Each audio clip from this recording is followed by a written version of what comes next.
This is the 8th episode of the Illegal Use of Hands to the Face podcast. How you doing, Jake? I'm great, Hayden. How are you? Terrific. Another great week of football. Not much happening. Yeah, it's the off season. Yeah, there was big safety news today with Micah Hyde getting a contract extension and Justin Simmons getting franchise tagged though. And the same guys are staying the same places. I mean, it doesn't get much more boring than that. Yep. I really hope Justin Simmons gets a contract extension next offseason instead of getting franchise tagged again. No, Because I feel no. I feel like that's gonna annoy him because he didn't want to get franchise tagged last season, and he just got franchise tagged again. I don't know. I appreciate guys like Chris Godwin saying stuff like, I don't really care. I'm just going to play. It's like, I'm getting paid enough if I get franchise tagged. That's cool with me. Well, you can say that when you're going to be on a team like the Buccaneers, but when you're on a team like the Broncos, I can understand being worried a little bit more about your money situation without already having the ring. Now, that's a good argument. I mean, I guess I really should be thinking, like, if Chris Godwin was on the Jets, would his mindset be the same thing? Yeah. Uh, are you ready to talk about the NFC this time around for players that we will think will break out for these NFC teams? Yeah, I'm excited. What division would you like to start in? Um, you pick. I picked them all last week. You pick. Let's Sorry, just go in the Monday, same. not last week. Same week. Let's just go in the same order we did because that's how I have them in my notes. So start in the East, end in the West. Okay, that's cool. Starting with the East, I have the Eagles, and that'd be Jalen Hurts. He's going to have a full season to play, and he's not just going to be thrown out there for because it says that he played in 15 games, but I mean, getting chucked out there to run a sneak or a draw isn't really helping you develop as a quarterback. But not having Carson Wentz in the quarterback room complaining about you being there should help improve your growth and not stunt it, I'd think. And he's going to have a seasoned vet with a lot of game experience and Nate Sudfeld in there with him. So he should grow. He should not be in a sophomore slump only starting 4 games, I should say. Okay. He, the year 2 leap is uh very high potential to happen with him. Alrighty. So I want to answer with Khalil Tate just because I think that would be absolutely hilarious. But The better but quarterback on roster well, for hold the on. Eagles. He's a wide receiver though, so I would love to see Khalil Tate come onto the team in the wide receiver room. But I don't know how realistic that is. Okay. My answer is pretty simple for these guys.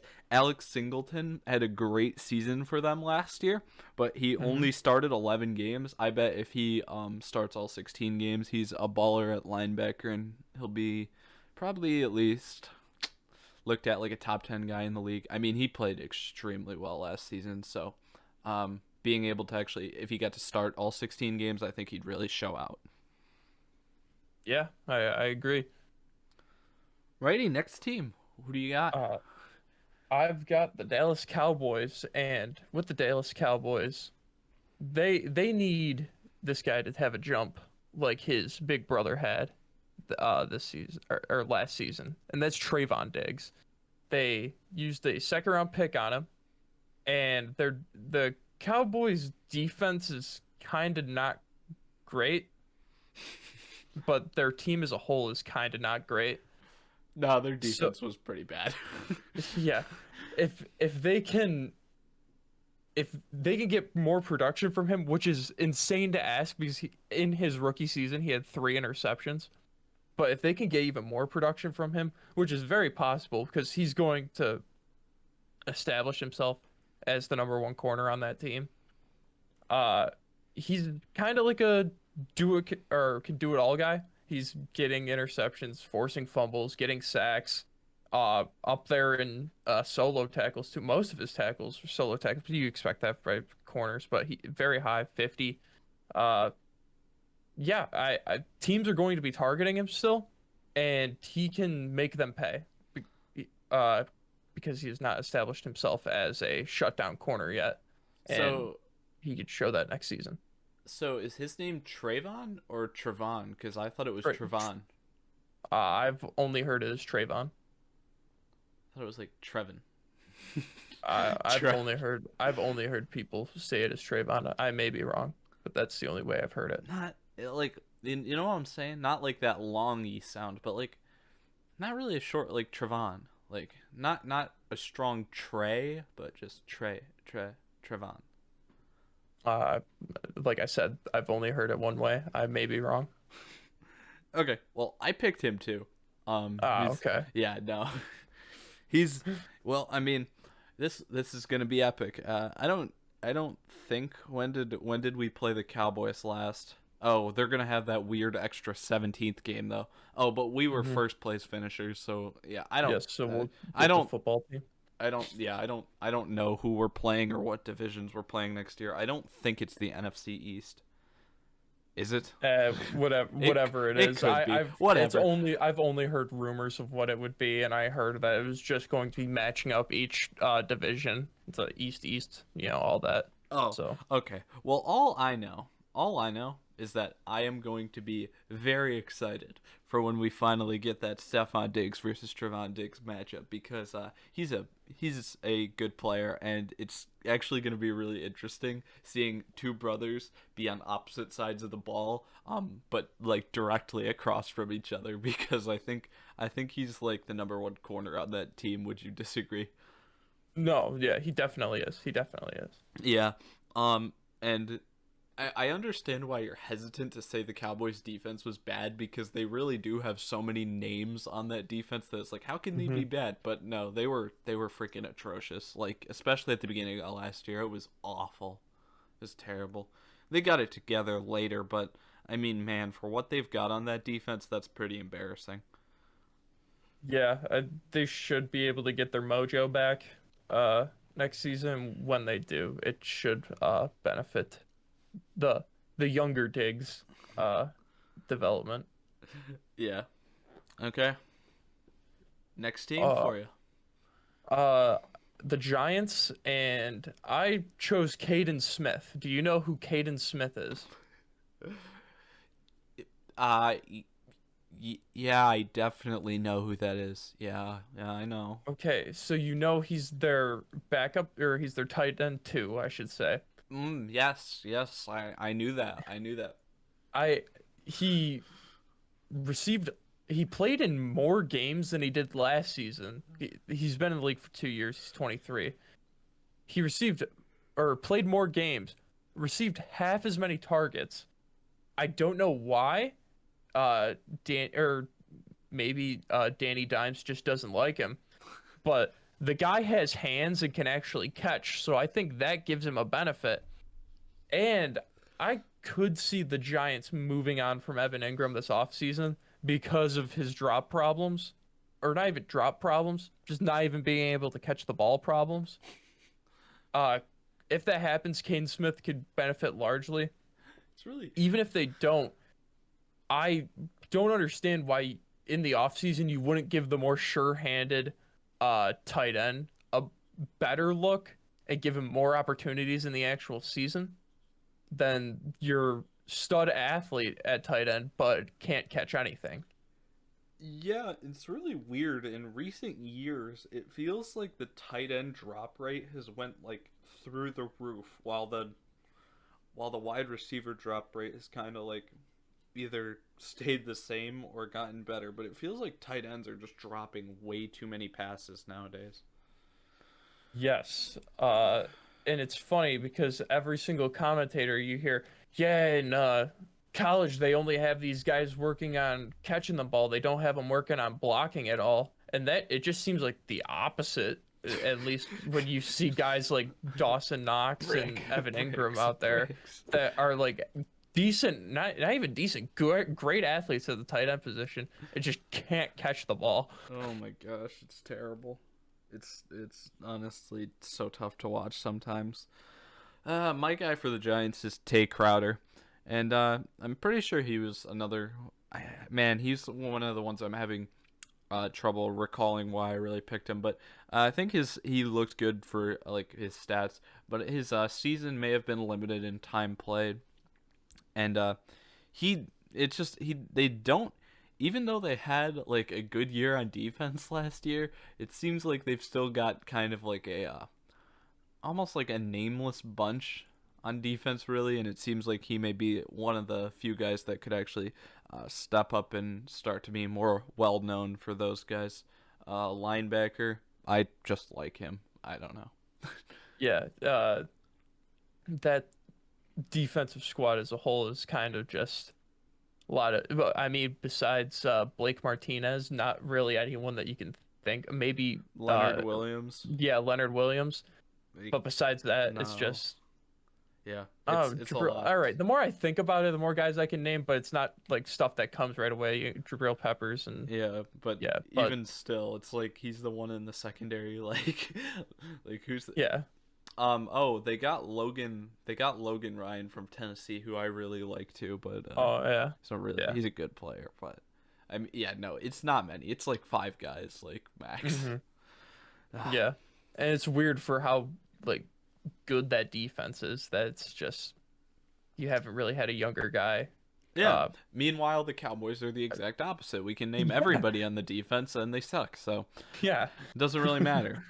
Um, so did you go away from Heineke for Washington, or did you want to I talk more about him? I wanted to talk more about him. I leaned right into it. It was just too easy. It's right there. It's hanging fruit. Uh, the football team just cut Alex Smith. Uh, so you're thinking, who's Heineke backing up now? He's not backing anyone up at this point. It's the starting Uh, quarterback. Yeah, he's the starting quarterback, right? I think he's the only quarterback on roster. Is he really? They might have Steven Montez. He was a rookie last season. He might still be on the roster. But Heineke right now is the number one. And ooh, I like what Riverboat's doing. If Riverboat keeps this up, just keeps the roster at least keeps the quarterback the way it is, they're Listen, gonna win a lot of games. everything I've seen from Heineke, it doesn't matter the scheme. He will be successful. Yeah. Yes. Looks good. Man, I mean, I wrote down Heineke, but my real answer, just because we talked about him so much, is Troy Apke. Uh, just, Ooh. just Troy Apke's just a fun guy. I don't know if he's gonna be any good, but he's fun. I want him to do well because, he can run, and all that Yeah. stuff. So, Run, run. Why are you so, so surprised, Dion? You know I'm surprised. uh, wonderful stuff. Yeah, that's the only reason I'm rooting for Troy Apke. I don't even know who they're. I'm not even. This was not even considering who the other safeties are. But I think he had like. I think like a lot of these guys I picked, almost all the guys for the NFC East except Trevon Diggs. Like he was another guy who had like limited snap count, where if he gets more snaps, he's gonna. His production was good in the snaps he got, so he gets more snaps, he'll play better. Yeah, I like him. Yeah. All you have to say for Troy Apke is the dude's an athlete. So Yeah. if he can turn that athleticism into anything, he's gonna be great. Yes. All right, next division. Who we got next? I got the NFC North and starting in Motor City, where Dan Campbell's taken over. I watched his interview that he had on the Pat McAfee show, and the dude just seems insane. I love it. I think I fell in love with him even more after that interview. But Everybody's gonna be rooting for Detroit now. yes, everyone is. Everyone is. But I have DeAndre Swift. Uh Dan Campbell seems like the kind of guy that wants to run the ball 20 25 times a game, 30 times a game. Uh it just seems like an old school football guy. And also DeAndre Swift isn't going to have Adrian Peterson ahead of him taking carries. And I think Kerryon Johnson's just become like an afterthought in Detroit, which is really weird after having such a great season last season to just get thrown away like the way he did. So weird. It But yeah, uh yeah. it's weird. But I mean, it feels like it's the right path because I picked DeAndre Swift too, and I don't really, I don't see many other guys on this team that are just. I mean, his like you said, his opportunity is perfect here. It's probably gonna make his carries, even receptions and everything. I'm guessing they'll be a lot higher than they were before, um, because of all the things you said. And then the real thing that interested me when I was looking at Detroit was not really DeAndre Swift, because I felt like DeAndre Swift was basically an obvious choice for them for their candidate. But do you know what Jamal Agnew's listed position is now? Wide receiver. Running back. Oh, they switched it to running back now? ESPN says so. Ooh. Hmm. Yeah. That's weird. Yeah, fun, right? Yeah, I if Dan Campbell wants to really have some fun, he should just constantly change his position every week. Yeah. I mean, it doesn't make much of a difference. They're going to line him up all over the place anyways. All right, next team. Next team is in Minnesota, and I chose Cameron Dantzler, uh, rookie corner, played in 11 games, started 10 of them. In those 11 games, had two interceptions and a forced fumble.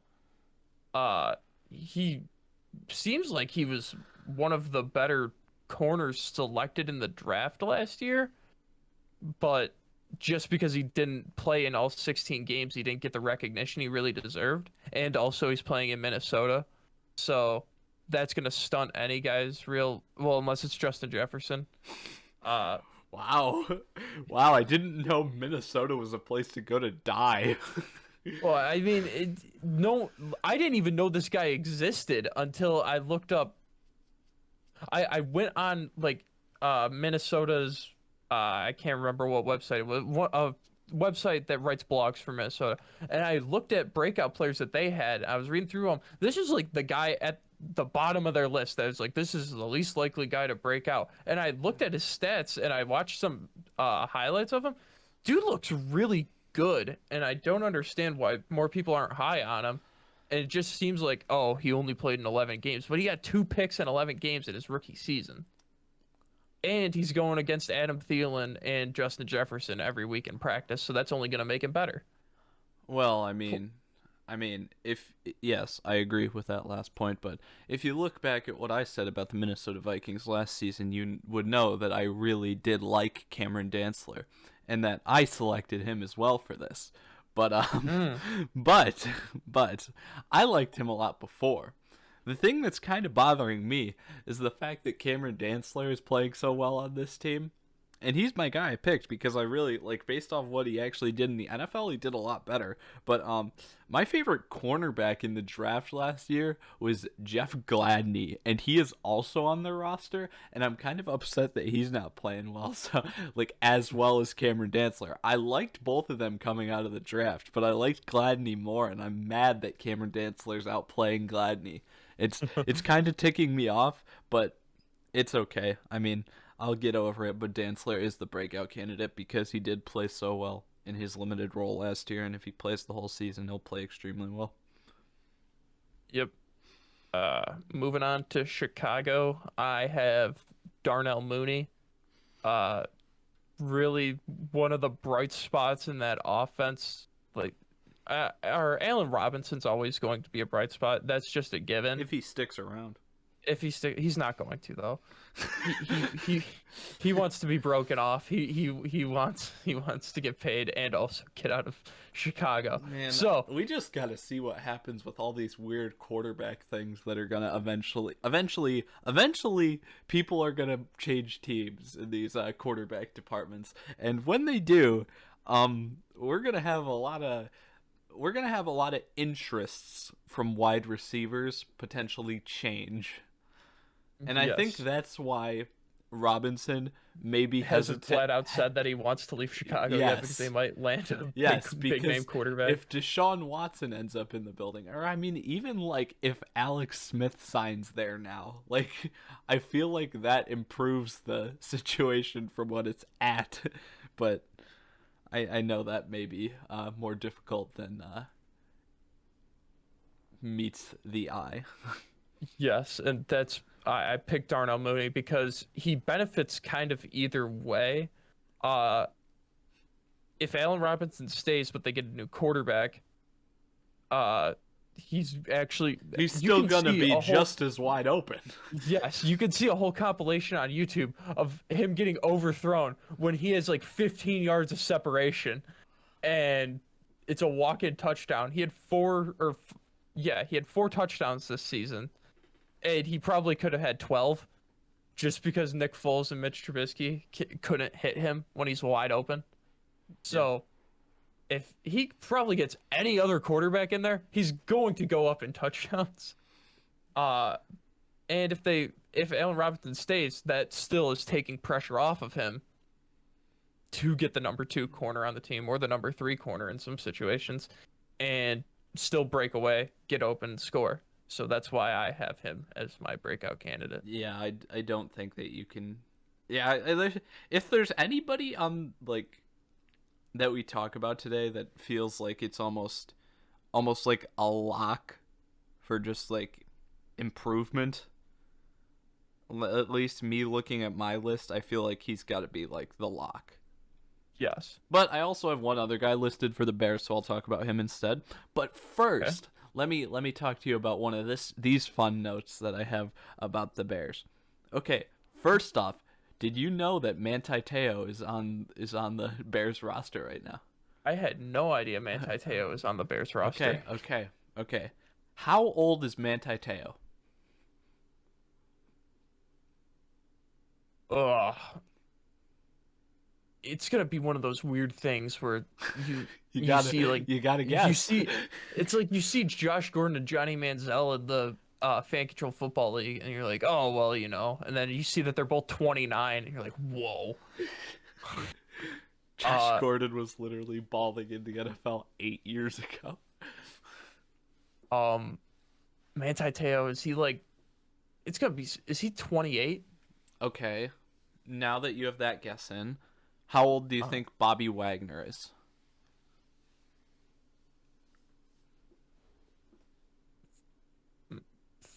30? They're both 31. What?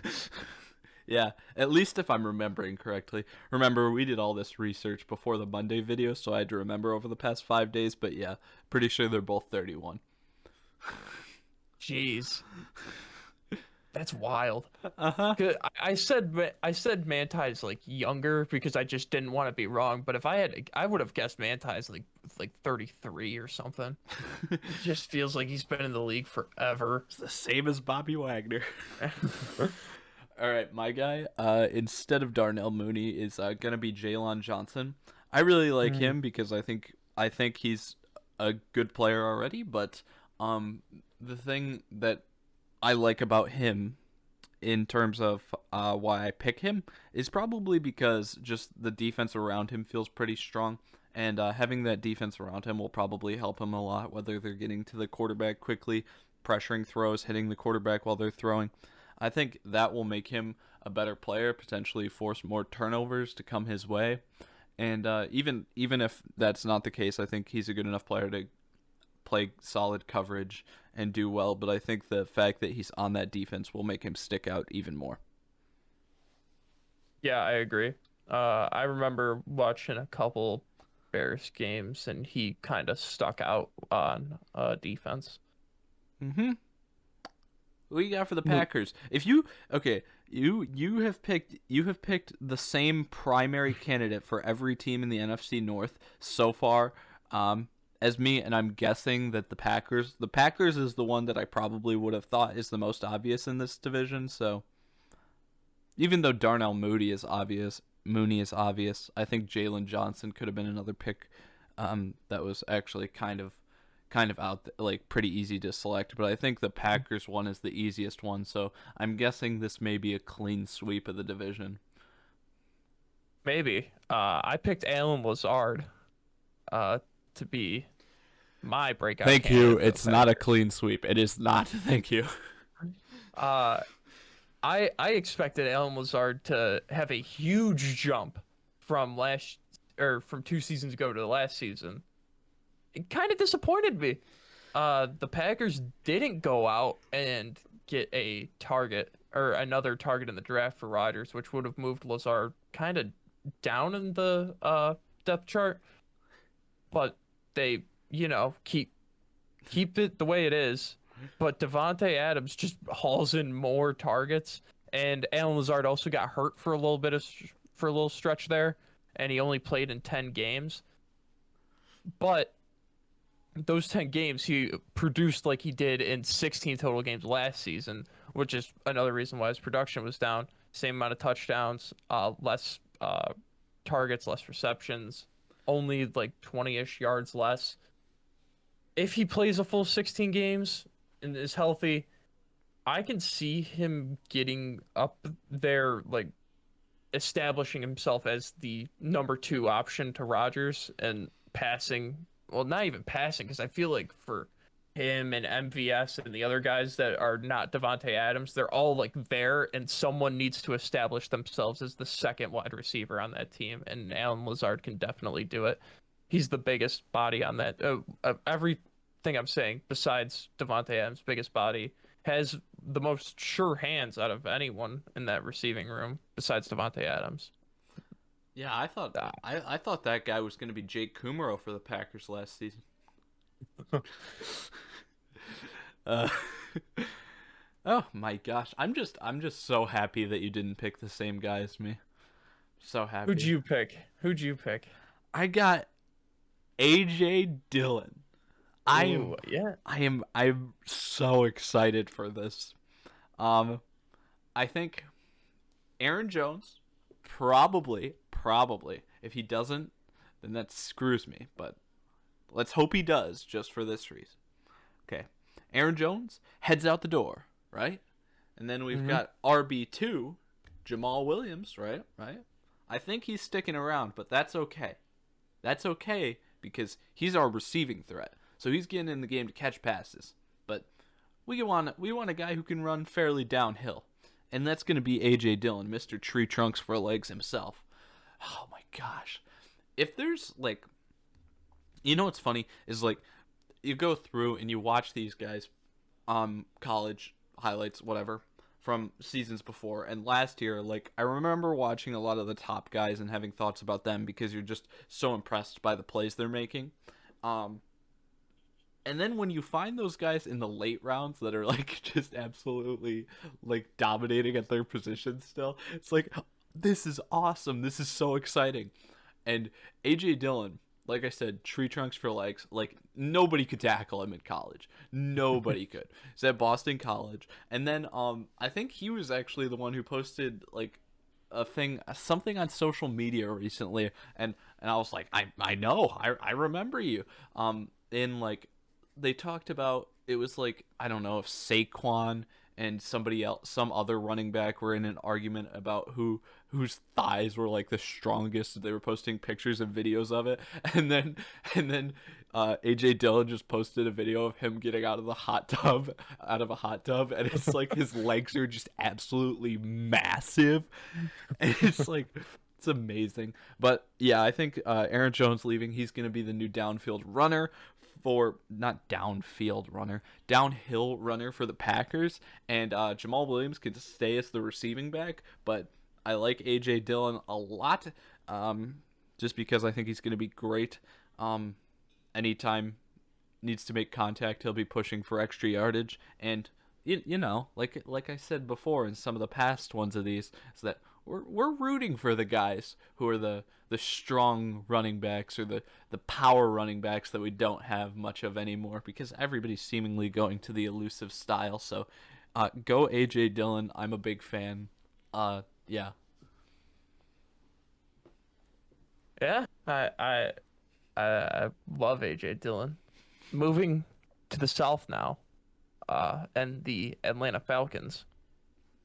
I have AJ Terrell. Mhm. He Mhm. He's my fun he's my otherwise guy, so I won't talk about him, but I'll talk about my other guy. fun fact about AJ Terrell. He's the third, so I don't know why he wouldn't just include that in his name. That is And sad. born in Rochester, New York, so local boy. Okay, that is weird. No one's born in New York. that plays in the NFL. Like no one. But We got Gronk, and now we got him. Is that it? yeah, and we're JC gonna be Treader. even JC Treader. We got 3 guys. Oh well. Okay, keep going. Sorry. No one's born in Western New York. You should clarify. There are guys that are born in New York City that play in the NFL. No one's born in Western New York and plays in the NFL. Uh, AJ Terrell is going to really benefit uh, because he's going to be the only good player in that Falcons secondary. Because Keanu O'Neal's probably leaving in free agency. Uh, don't really, unless the Falcons offer him a lot of money, don't really see the point of staying around. Get out of there. So he's Mm-hmm. going to be the only decent guy in that secondary. He's going to be the number one corner. He had an interception last season. He racked up a lot of tackles. Did I he know have you a don't care about Did tackling he have a lot corners, of but passes? No, I was looking at him too. I think he had a lot of pass defenses too. yeah, he had 7 Oh, and three okay. forced fumbles. That Three no, forced fumbles. no, So that's what it was. It was the yeah, forced fumbles. It wasn't. It yeah. wasn't the passes defenses. It was the forced fumbles. Yes. He's mastered the peanut punch already in his rookie season. So if he could keep developing that and just be like a Marlon Humphrey kind of corner, I will be interested to watch more Falcons games next season. Is he that physical? Like I put him down, but I didn't watch a ton of him. Is he like that physical like Humphrey is? He's 6'1", 200 pounds. He's kind of a Yeah, bigger guy that's out there pretty corner. similar to that's a pretty similar build. Yeah, you're right. Yes. Who do you got? Well, like I said, the logical answer was AJ Terrell, but the real guy that I like more than AJ Terrell, with like an asterisk next to it because we don't know because this isn't up to me, but Todd Gurley was the least like what was it? He had either the he was the least elusive running back in the NFL through like 7 games, or he had gotten the most carries in like it was some ridiculous stat. It was like it was so obviously bad. It was like something like he had gotten 150 carries at one point early in the season, or maybe Hmm. 100, somewhere between 100 and 150 early in the season, and he had not made one person miss a tackle yet. And it was like, um, you know, I'm not one to say that you're not as good as you used to be, but man, that's kind of like, okay, we're only gonna get whatever the offensive line blocks for you here, so you better be happy with how well the O line's blocking. So I don't know. They can't. I don't really think they have a play to get out of the contract they have with Gurley, but they probably should not keep him around. Sorry, not keep him around. They need to keep him around, but they probably should realize that hey, even though we're paying him a lot, he's not the best player at the position, and him compared to Brian Hill is a significant downgrade. Like using Gurley instead of Brian Hill is a huge downgrade for the Falcons, and the Falcons need to start using Brian Hill like as much as they possibly can, because in the running back room, he was the most efficient running back they had, and him just like Marlon Mack, even though Marlon Mack is kind of getting screwed now too. It's like I've always felt like they're good players and they're just not getting opportunities for some reason. Brian Hill is Marlon Mack, and now Marlon Mack is getting forced out of Indianapolis because for some reason when they had Marlon Mack and Naheem Hines, they weren't happy with that. They wanted it to be Jonathan Taylor and Naheem Hines instead, even though Marlon Mack was a plenty good player. So now he's screwed again. Never got enough opportunities, even though when he did get opportunities, he played extremely well. I'm afraid Brian Hill's going to turn into the same guy if something doesn't change soon. But you increase Brian Hill's reps, catches, carries, just everything in general. I think you're going to be really happy with his production, and I just have to hope that the Falcons will actually go in that direction and not just keep feeding it to a broken down Todd Gurley, who may actually become more effective if you limit his role. I can't believe you want to put the oldest 26-year-old in the league out of business. That's just so messed up. The oldest 26-year-old. That's a good nickname. Just every year his nickname changes to the oldest and then insert age. He's 26 going on 48. uh, sounds about right. Sounds about right. Uh, to Carolina we go, and to Carolina, the guy I picked. This isn't going to be him like breaking out and people recognizing that he's a good player. This is him breaking out and people realizing, oh, this guy's a superstar and is one of the best at the position, and that's Jeremy Chin. Mm-hmm. Uh, And I wrote that next to my guy because I said Jeremy Chin, but I can't pick him because he's already one of the top 5 safeties in the league. yeah, and he has the potential to become top 3 or even the best safety in the league next season. Literally, just based off what I watched last year, best all time. Like, literally. I mean, the chances of him doing that every year of his career are ridiculously low, but, like, literally based off how he played last year, he could be, like, one of the best all time. Yeah, it had to have been the best defensive like rookie season I've seen probably in my life. I Pretty because close. I can't remember seeing a guy on defense have anything close to as great of a season as he had because he did everything. Mm-hmm. He sure did. I mean, I can't argue with it. Who did you pick? Um, I don't know. I just want to talk about Jeremy Chin forever because, like, what he did just it really was like on another level. And when you compare, I don't know. I'm like trying to think back to rookie seasons, but it's like these guys that come in that just have crazy good rookie years on defense. It's almost just like they come in their prime. Like the last guy I remember to just like have the same type of impact in his rookie year that Jeremy Chin did for the Panthers, even though these teams weren't neither of them were that good at these times, these players will still be significant to their futures.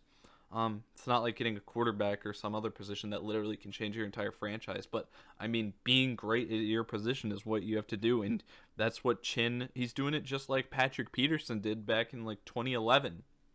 I Hmm. mean, Patrick Peterson came in and was shutting down whatever receiver was across from him every week. On top of that, returning kicks for touchdowns, and whatever you have it. But Chin is playing. He's doing everything well. He's playing coverage tremendously well. He's tackling extremely well. He's forcing fumbles, picking up fumbles, like getting in passing lanes, just everything. Like I'm I can't say enough about him, and really not doing him justice just by saying this, but he really is on like a whole. There's not one guy this year on defense that was a rookie that was coming close to touching him, really. Who won Defensive Rookie of the Year? That's an award I never pay attention to, but who Chase won Young. it? Yeah, no. Chase Young, no. Chase Young was not playing at the level Jeremy Chin. No.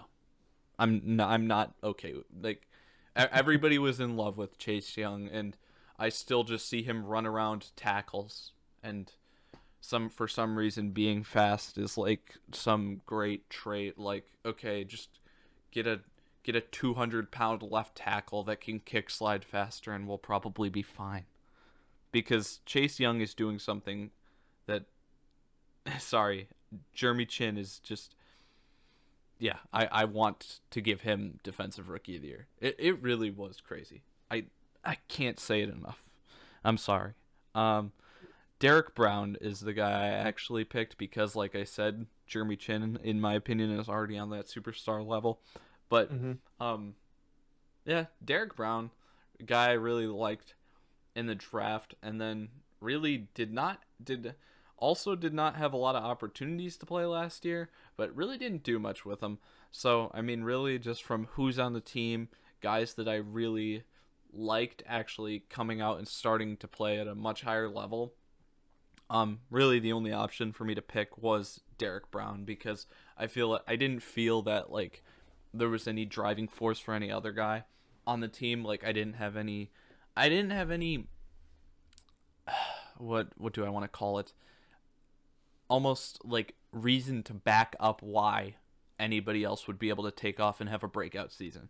Derek Brown Hmm. could because he actually was like playing at a level in college like really well that I liked and think he could up his game to that level in the NFL. But yeah, I mean, Panthers roster, you've got a lot of guys and Teddy Bridgewater is the perfect example of it. Like I like Teddy Bridgewater, but there's kind of low ceiling there.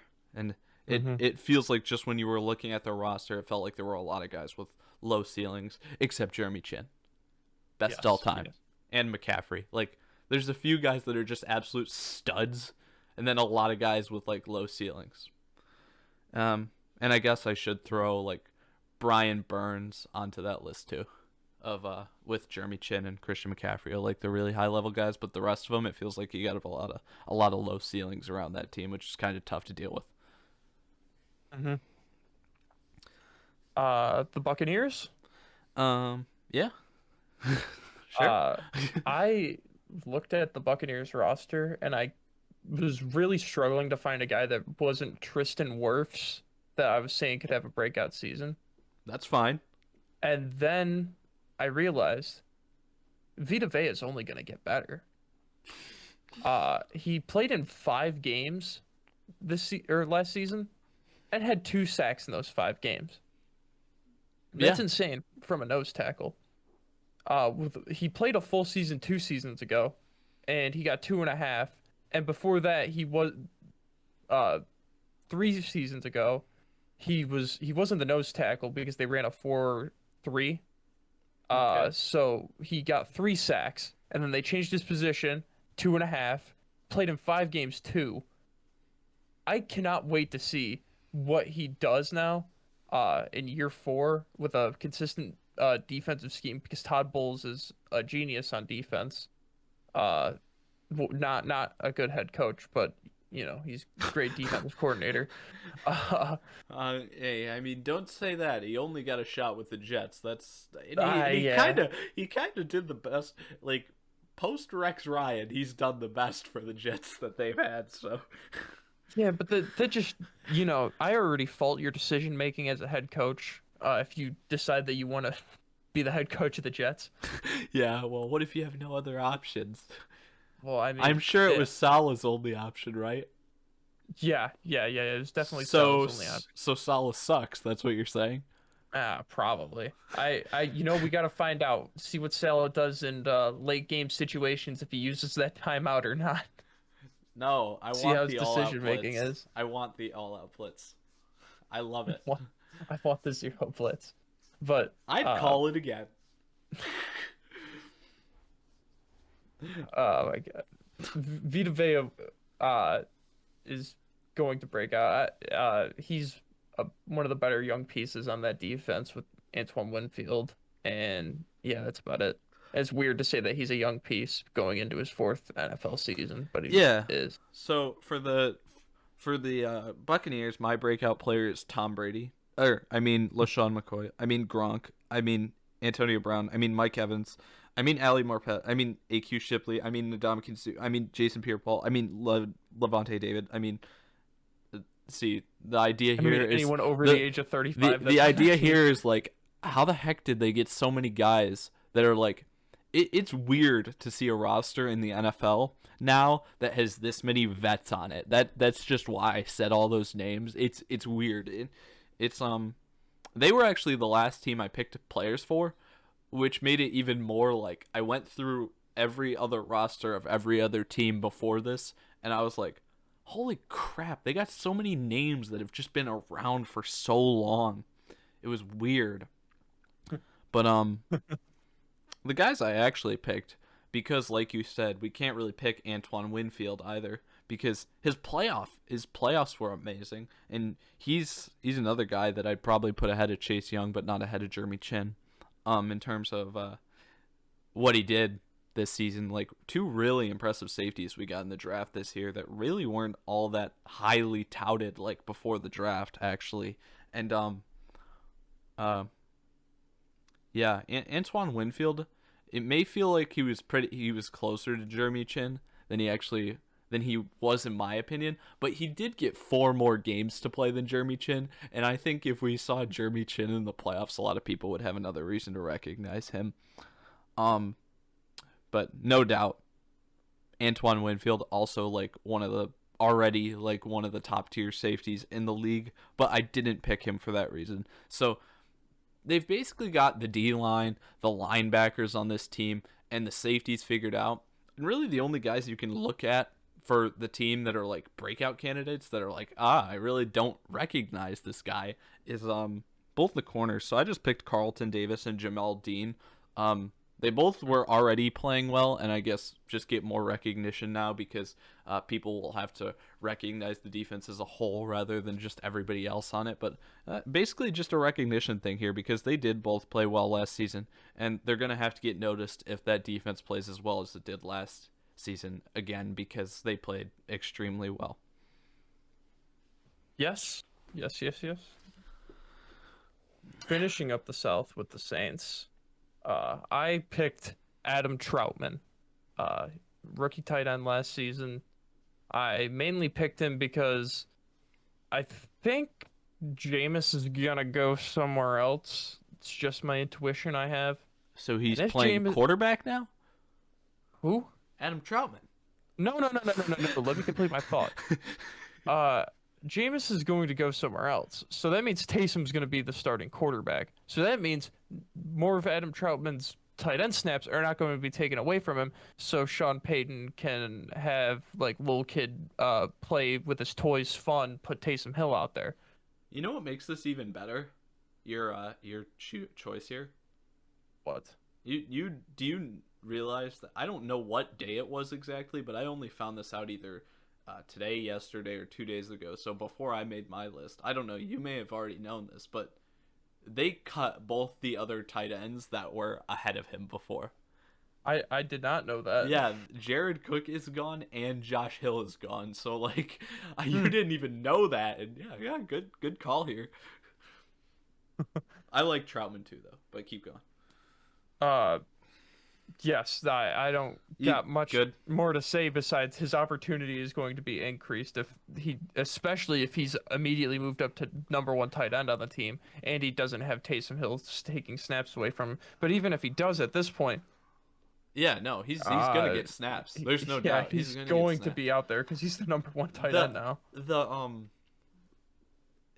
shoot. Oh no, the other thing that I thought he was really interesting. I thought it was really cool that the Saints picked him because he was like a really he was a really tall, like not very much blubber to him really for a tight end realistically. He had kind of a slim frame and he went to like sorry. Bless you. He went to like a D2 college or something. So, I mean, it was wild. Sorry, not wild. He was just a really interesting prospect because he had huge production because he was playing against just let's say it lesser talent at like the D2 school he was going to. And then but he had a really interesting frame too. So there's just a lot of interesting stuff. So it was really cool to see Sean Payton get him. And now that we're in year 2 of him, we may actually get to see him on the field a little bit and see how he actually plays. It'll be exciting. Yes. Yes, more than 16 targets in his rookie season, especially for a third round pick. Yeah. Um, my guy for the Saints is I don't know what's up with the Emmanuel Sanders, but we had Michael Thomas, we got Alvin Kamara. Okay, those are kind of the guys that we're gonna think about hitting in the passing game a lot. If Breeze is gone, if he isn't gone, we don't know what's going on there because now Breeze is just not gonna talk to anyone at all apparently for months on end. So I guess we're just up in the air on that now, even though it seemed like the most obvious thing ever at the time.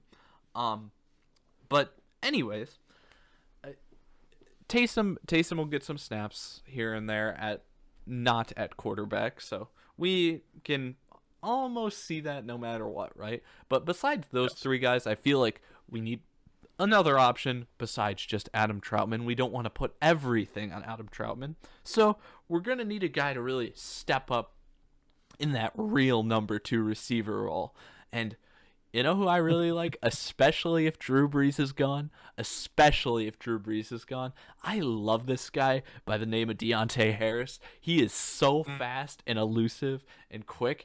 And if we keep sending him back to returns kicks and punts, he's going to give us more and more highlights as long as the Saints return team doesn't hold or block in the back or do something else stupid. I love him in the return game. I think he could be a great deep threat receiver.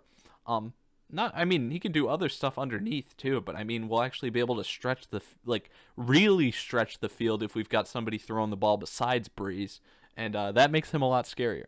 So I like Deontay Harris, especially because Emmanuel Sanders kind of getting up there in age, and I don't even know what's going on with him after this season. Yeah. Deontay Harris is funny because it just seems like the kicker punt returns that he has where the Saints hold and he gets a touchdown or gets really far downfield. It just seems like they didn't like no one on that team even had to throw a block because he just looks so fast that he's gonna sprint past everyone on the field. Yep.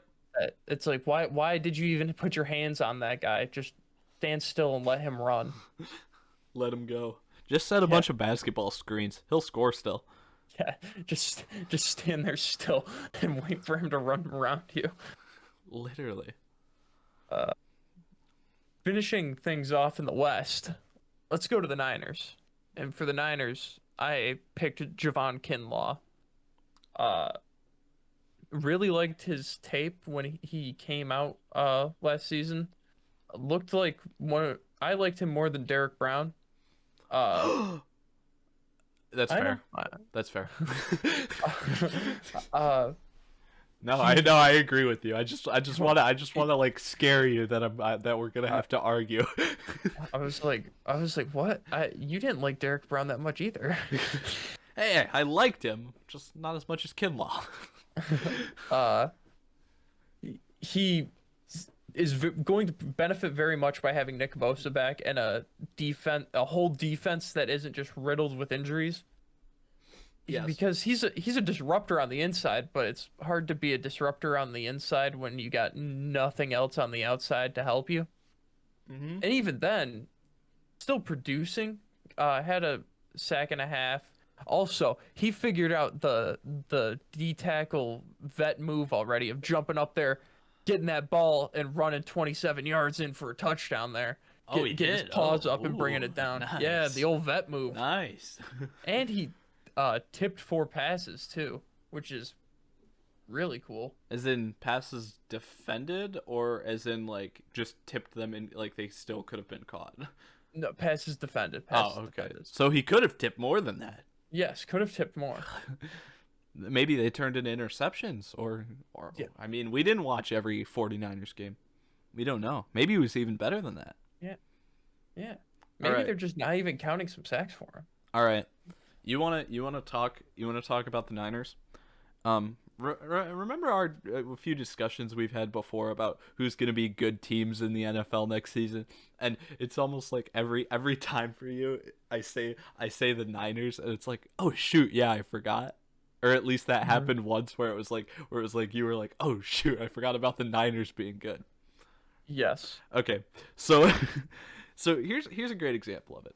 Okay, not one starter like at any position played 16 games for them last season. Okay.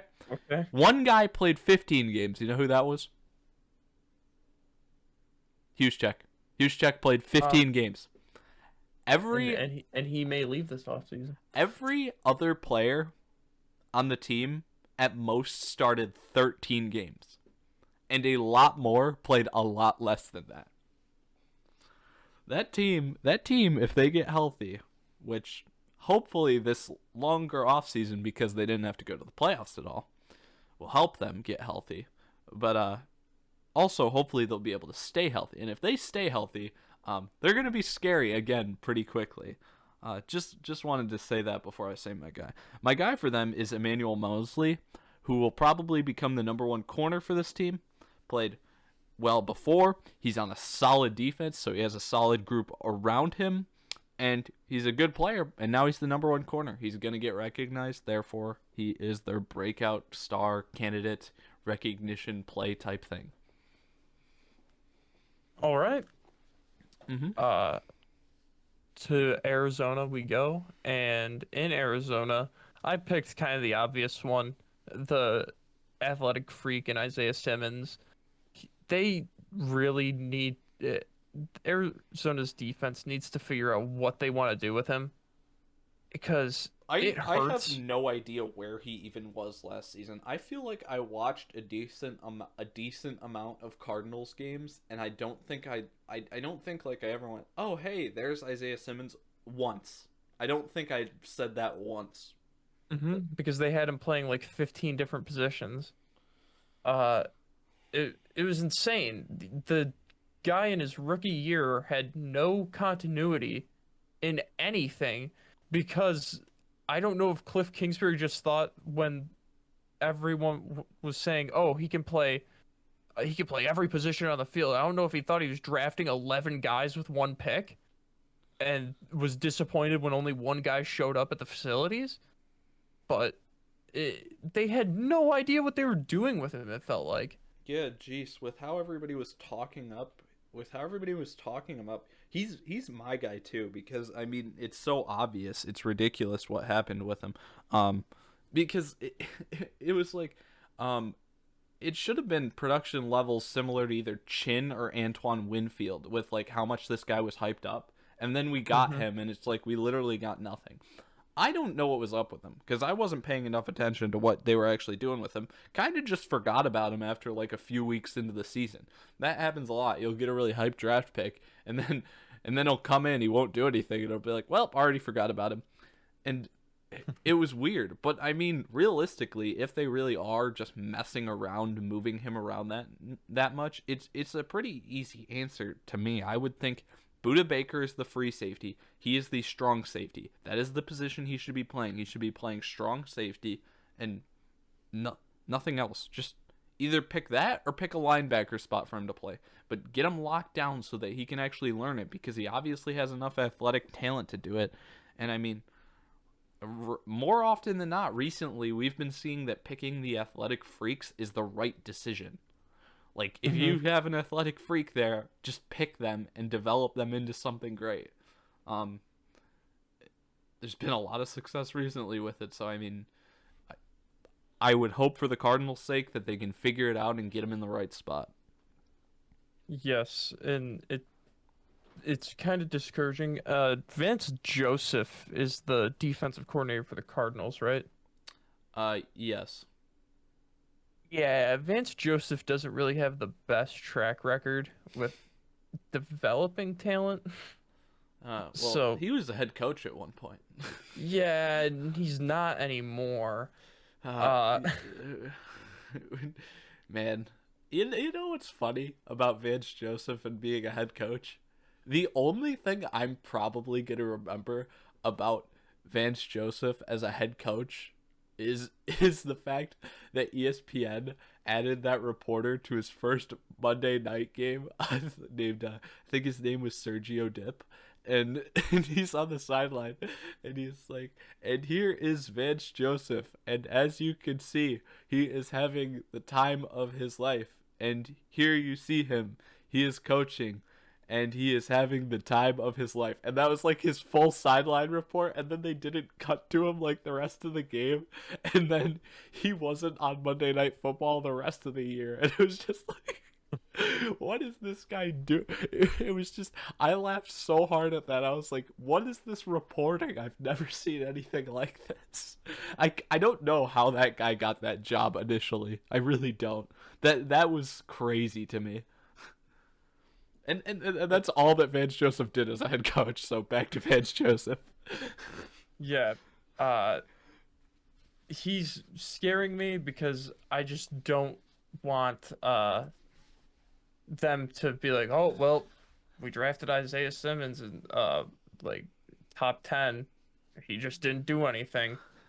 Well, son, this is the really thing, the biggest thing I'm scared about because I saw this in a lot of Cardinals blogs when I was looking up stuff about Isaiah Simmons. A lot of fans just want him to like put on more weight and play defensive end because of how athletic he is. I'd be I was like, fine with well, that. but it's such a waste. Well, It's yeah, such a it's waste. a waste, but that's exactly what Chase Young is doing, and everybody's praising him. So if that's really how simple people want to be about things, then yeah, literally let him do it. No, I mean, it's not. I'm not gonna be impressed if Hassan, or sorry, I'm thinking about Hassan Reddick right now. But if Isaiah Simmons does that, I'm not gonna be impressed with him. But realistically, yeah, it's probably a good idea. Even though they have Chandler Jones and J.J. Watt now, it's gonna be weird, but like he'd probably get paid a ton of money to do it, and it's really not that difficult of a job. So I don't know why he doesn't have to think a lot. He just has to put weight on. Yeah, do it because it's not as hard as other things. I don't think. I I agree. It'd probably be best for his career or whatever. And I like when guys make money, and he'd probably make a lot of money if by moving to defensive end. But Yeah, no, he but he but could he could be realistically, such a good safety. He could yeah, be such a good safety. no, we can build a lot of tall guys that are fast enough to run around the edge and get paid a lot of money to do that. Isaiah Simmons has different skills that we want to be utilized in a way that actually is like unique. He probably wouldn't get paid as much playing safety or linebacker as he would getting a ton of sacks at defensive end.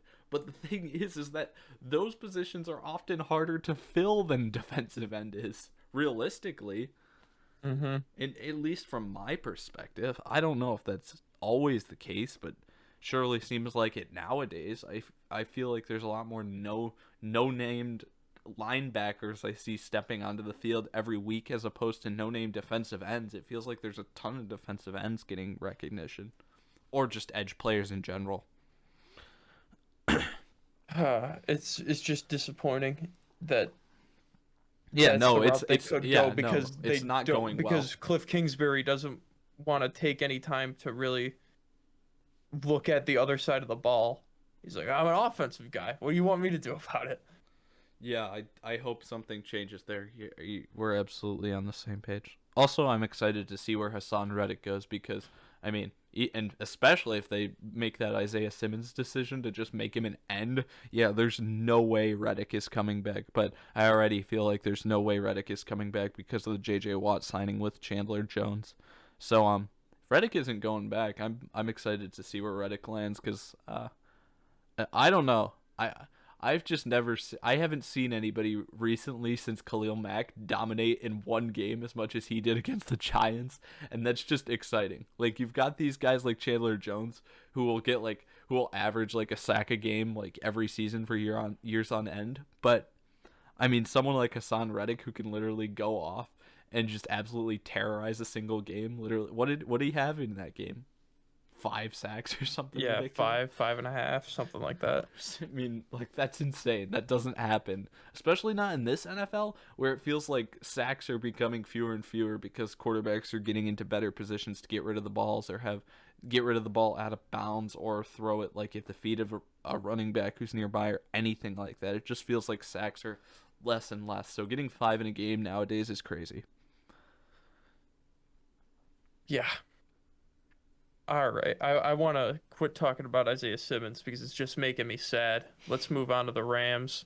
Uh, Van Jefferson is who I have. Matthew Stafford being there is the best thing that can happen for all the receivers there.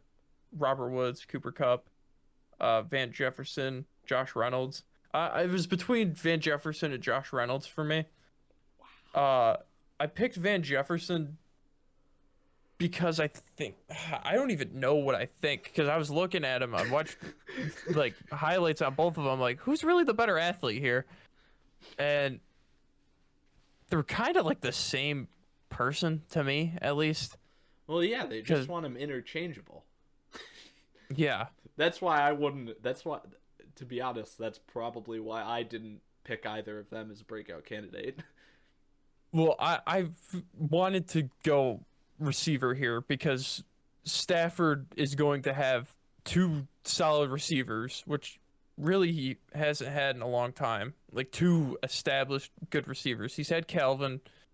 I mean, you could say with I would Galladay and Marvin Jones. He's had yes. two good ones, but he had No, but nothing the else. problem is that those two are great. Those two are arguably better than Cup and Woods, like the duo. But the Mm-hmm. thing is that those two ended up out of the game so often. Like each of them, like you most like it felt like more often than not. Even though those two were the number two receivers, Stafford would walk. It was more likely that Stafford would walk into a game without both of them than with both of them, or even have the option of without both of them or even one of them playing. It was more likely that both of them would be out. Like it just Yeah. felt like they were missing so many games that it was ridiculous. And it doesn't seem like Cup or Woods faces those type of adversities. So that's good for Stafford. Hopefully those guys can stay on the field and not just get cursed now that Stafford is there. Mm-hmm. And uh, Van Jefferson I guess you could say Van Jefferson or Josh Reynolds for me.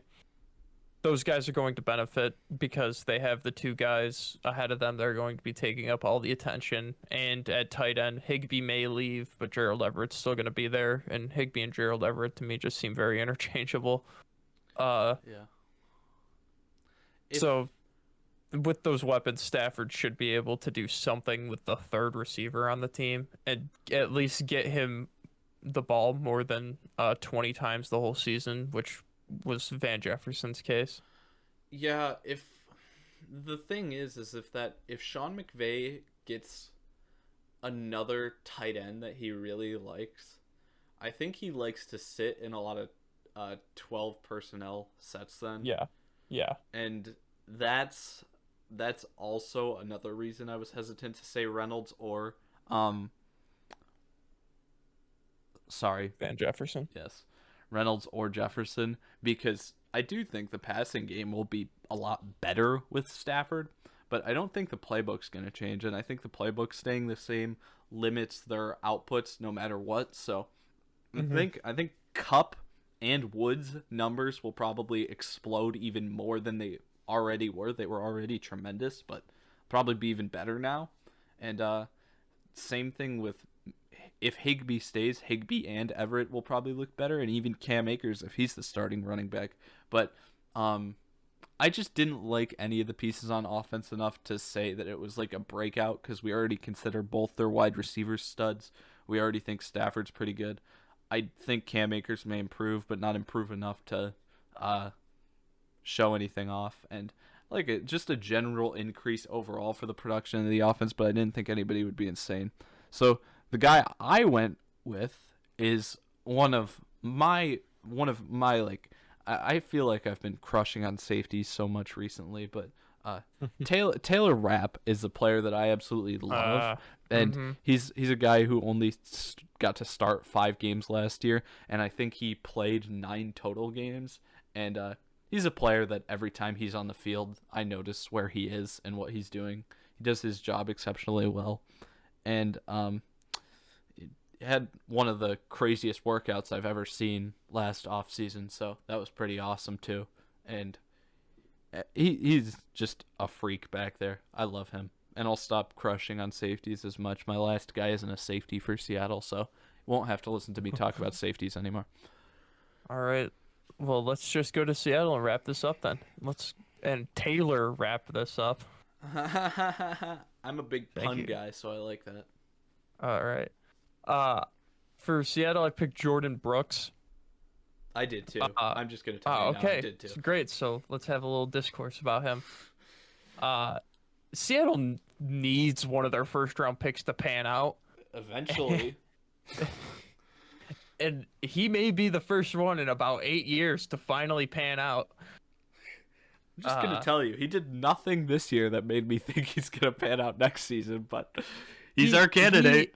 he had a couple plays that I saw where it was like, okay, if they could do anything to expand on this, give him more opportunity to play because he only started 6 games this season, played in 14. Yeah, I don't Uh, even think he was hurt. They were just like, yeah, just yeah, leave they him. just took the AJ Epinesa route. We're like, ah, you're a healthy scratch. Screw, But screw you, Seattle. I hate you for that. He's a first round pick. Oh my gosh. This He, this he, this just ticks me off. Like this doesn't even make any sense. It's hard to pick anyone else on that team to really say he's going to be a breakout candidate when you have a quarterback now that kind of doesn't want to be there, Yeah. and the whole situation with everything's up in the air. Well, Uh, you know what's funny about all this with the Russell Wilson stuff. what? You've got Seattle. You've got Seattle, right? And then you've got the players. Mhm. Okay. Seattle is like, we really like this guy. Like we want to keep him around. And Russell Wilson's kind of just like casually being like, well, if I got traded, it wouldn't be the worst thing ever. And then you got Seattle talking to this other guy. I think it's KJ Wright. And KJ Wright's like, man, I really love it here. I'd take a free team friendly deal. Like I really want to stick around. Like I really like it here. Please don't get rid of me. And then Seattle's talking to him like, yeah, we're literally not even gonna pay you the vet minimum. Like like screw off. Like you're going somewhere else. Get out of our organization. And it's like Seattle. At some point, you have to realize this guy wants to play for you. Keep him. This guy doesn't. The only thing is that in terms of Jordan Brooks, getting rid of KJ Wright, and I don't know. I'm questioning whether I'm talking about the right guy or not, but I think it's KJ Wright. Is getting rid of him will free up a spot for Jordan Brooks to play. So hopefully that's the reason they are telling him that he can't stay with them anymore, is that Jordan Brooks is gonna get more snaps. But if he leaves and Jordan Brooks doesn't get more snaps, this is just and then could you imagine on top of that they somehow get rid of Russell Wilson too? They get rid of Russell Wilson and then they don't even play their first round pick after 2 years. Oh Lord, It's this is just like a complete train wreck then. I don't want Seattle to trade Russell Wilson just because they're whatever they do with the first round picks they get, they're going to draft a guy that just won't pan out. That's what I'm terrified of. Is they're like, oh well, we traded Russell Wilson for a king's ransom of draft picks, and none of these guys pan. That's why if I'm any team that wants Russell Wilson, I'd be like, yeah, sure.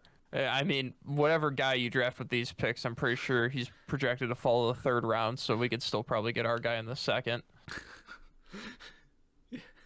It's a projected sixth round pick. Yeah. Kicker, Well, kicker, and not like Seabass where it pans out. It's like the worst kicker. It's like who the heck was the guy from Florida State a while ago that was Roberto Aguayo. yeah, he was supposed to be be like the best kicker ever. It just sucked, just sucked. Oh Uh, my gosh. Yeah, Seattle. What's going on there? You guys gotta figure something out soon. Oh boy. I I am just so I'm scared and I have so many mixed emotions about free agency up and coming. Uh, I'm excited though. I'm so excited to see what happens. I'm excited for all these young men to break it. Well, I think Heineke's the oldest guy we talked about between both episodes. He's gonna be going on 28. I talked about Dez. Oh yeah, but you talked about Dez, and he's not even gonna be on that team.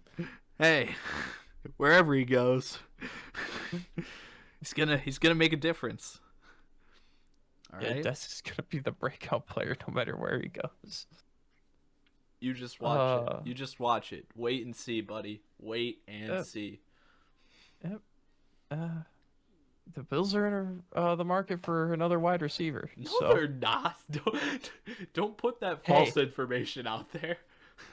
hey, when you run an air raid, and see, I'm saying this because we're not the Cardinals, and we're a competent team. When you run the air raid, you just keep on giving your quarterback weapons. Yeah, can we get one in the backfield? Yeah. Didn't I tell you? We're getting Christian McCaffrey Yeah, when that happens, when it happens, when it happens, when not it if it happens, happens. When it happens. when it happens, I will probably be like as excited about the Buffalo Bills as I have been in like since I was a kid, believing that the 4-12 team could somehow turn it around and go 12-4. Oh my god, man. Alrighty. We good? Yeah, I think we're good. So like, Yeah, we can cut it here if you want.